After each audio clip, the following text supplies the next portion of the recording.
O que fazer quando as dúvidas no que diz respeito à bondade de Deus aparecem? Possivelmente vocês terão algumas respostas prontas para essa pergunta. Mas será que é tão fácil viver isso quanto falar sobre isso? É claro que não. Porque lutar contra o que não se pode ver é muito mais difícil do que lutar contra aquilo que se pode ver. E uma vez que a dúvida é uma luta interna, sendo ela uma luta interior, só nós podemos lutá-las. E é aí que muitas vezes nós nos tornamos suscetíveis e vulneráveis aos efeitos que esse inimigo chamado dúvida causa sobre nós.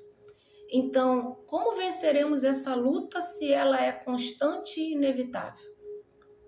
É sobre isso que eu vim falar com vocês nesse dia. E para falar mais abertamente sobre esse assunto, eu vou utilizar como referência alguém que aprendeu como vencer a dúvida, apesar de ser ela algo contínuo e inevitável na vida do ser humano.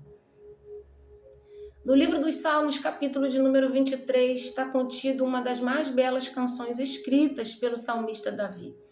Lá Davi expressou aquilo que ele via acontecer diariamente na sua vida, ou seja, no Salmo 23, Davi expressa com palavras a bondade que ele via Deus manifestar na sua vida todos os dias. Uma bondade tamanha que era capaz de todos os dias dar a ele aquilo que ele realmente necessitava para viver. Perdão, compaixão e bênçãos que se manifestariam pela eternidade. Mas você deve estar perguntando: o que essa história de Davi tem a ver com o assunto dúvidas? E eu te respondo: tem tudo a ver.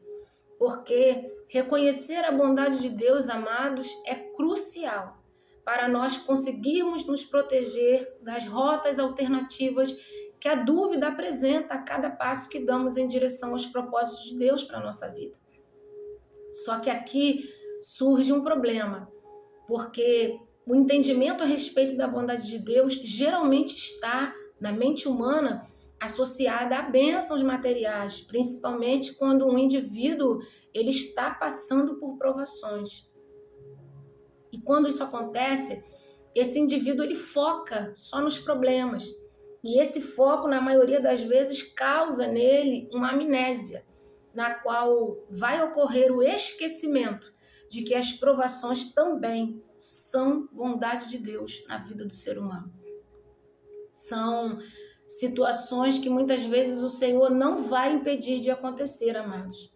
Porém, Ele estará conosco em todo o tempo em que tivermos que passar por essas situações. É aí que muitos não conseguem ver onde está a bondade de Deus em permitir tais provações da vida do seu povo. Porque essa amnésia ela também traz no julgamento humano o sentimento de que as dores que ele está vivendo nesse processo são imerecidas. E julga-se assim porque o homem acaba se esquecendo no que o pecado o transformou. E por isso é necessário que alguns vales e desertos surjam em sua vida para que essa condição de dureza e resistência à vontade de Deus seja transformada para que então possamos alcançar plenamente os propósitos que Deus tem para a nossa vida. Ouça o que disse Davi no versículo 4.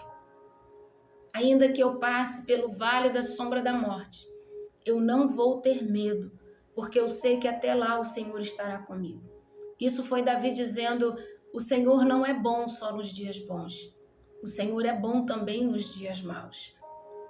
De uma forma mais clara, foi Davi dizendo: a maior expressão da bondade de Deus não é o que Ele faz por mim, é o fato dele estar na minha vida, mesmo sabendo quem eu sou. Amados, quando consideramos a história da vida de Davi que a Bíblia nos permite conhecer, nós conseguimos perceber que esse entendimento da bondade de Deus não surgiu na mente de Davi do nada. Foi provando e vendo diariamente, constantemente, nos seus altos e baixos da caminhada com Deus, que ele entendeu que de fato Deus é bom, independente do que ele enquanto ser humano esteja vivendo. Por isso, no versículo 6, ele deu continuidade e disse: certamente misericórdia e bondade me seguirão todos os dias da minha vida. Davi estava dizendo: eu não tenho dúvidas de que a misericórdia e a bondade de Deus serão contínuas na minha vida até o final. Quanto a isso, também disse o profeta Jeremias no livro das Lamentações, capítulo 3. As misericórdias do Senhor são a causa de não sermos destruídos. Elas se renovam sobre nós todas as manhãs, porque grande é a sua fidelidade.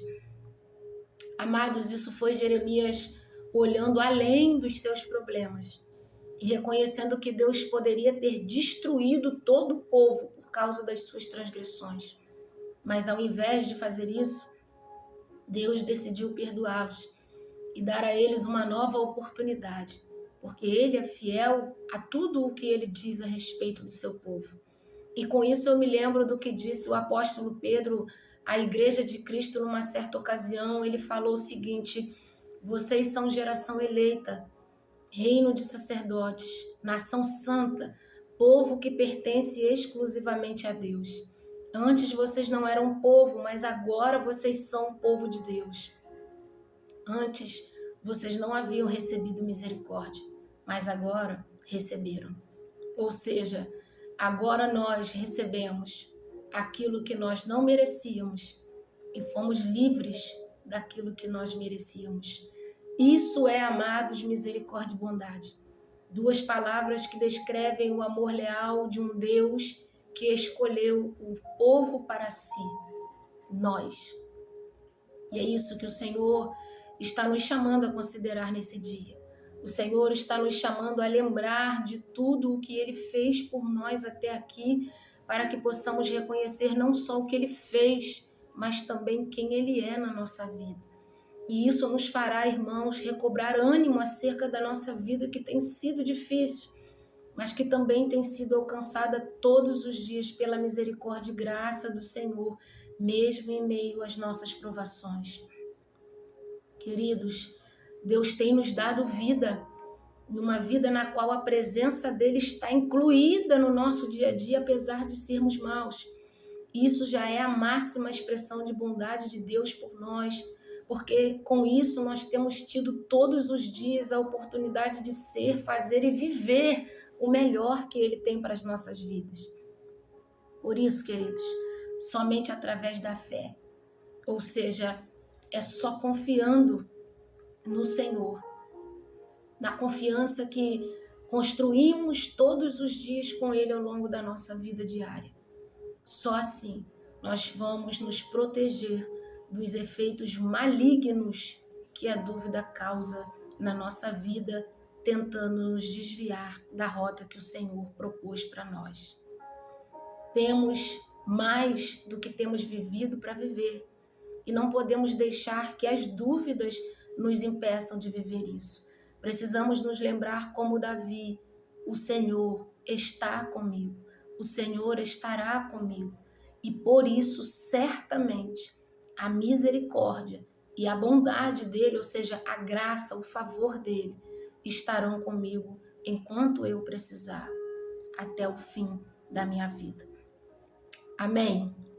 Que essa palavra produza frutos na sua vida, não só para você, mas para que outras pessoas possam se alimentar dele também e com isso serem alimentados pelo Senhor, tendo vida e vida em abundância. Meu desejo para você, você sabe qual é? Que a palavra de Deus permaneça na sua mente e no seu coração, fazendo em você e por você aquilo que só a palavra de Deus tem o poder de fazer.